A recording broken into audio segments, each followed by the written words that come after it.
ကျွန်တော်သူ့ကိုစကားမပြောတော့ဘူးအဲ့လိုဆုံးဖြတ်ချက်တွေရဲ့နောက်မှာအမှတ်မရှိခြင်းတွေကအရေးလိုကက်လိုက်လာတယ်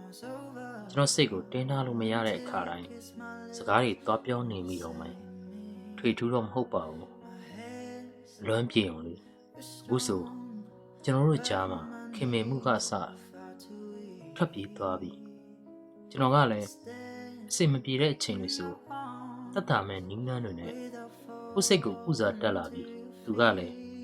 ကျွန်တော်အတွက်ဘာတဲလွန်စားမှခြံထားလေးမရှိတော့ဘူးမုံသွားတာမျိုးလည်းမဟုတ်ပဲအေးဆက်ကုန်နဲ့ဆက်ဆံရေးတွေကြားထဲမှာကျွန်တော်မပြောဘူးကိုယ့်ကိုတကယ်ထားခဲ့တော့မဲ့လူတွေကတာဘယ်တော့မှဆိုတဲ့စကားကို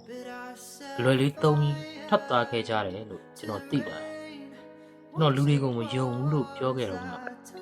သူပြောခဲ့တဲ့အပြုံးလေးဟာကဘာဆုံးထိထွက်ပြေးမယ်လို့ဆိုလိုချင်တာတယ်သူက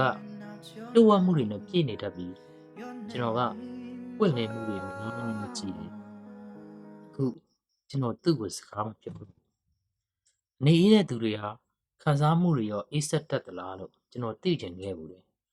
မိုးတွေရမ်းရွာနေတာကိုကြည့်ပြီးငါတို့ကဒစိမ့်တွေပဲလေဆိုတဲ့အတွေးကိုအတန်ထွက်ရွတ်ဆိုနေမိတယ်ကျွန်တော်ပွေ့ဖတ်ထားမိတဲ့စိတ်ကူးတွေရဲ့အကြောင်းကိုအတိမပေးဖြစ်တော့ဘူး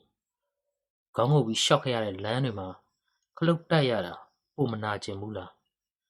သတိထားနေတဲ့ကြားကကျွန်တော်တယောက်တည်းဖြစ်သွားပြန်ပြီဖုန်းနံပါတ်တွေကိုကြည့်ရင်ခေါင်းခါနေပြီးတဲ့နေ့တွေထဲမှာသူ့အတန်ကိုနေတာကပိုခတ်ပါတယ်လွမ်းနာကမှမျိုးချပစ်လိုက်ရတဲ့ရက်တွေပါပဲကျွန်တော်သူ့ကိုစကားမပြောတော့ဘူးမျက်ရည်ဆိုင်လက်တက်ငိမ်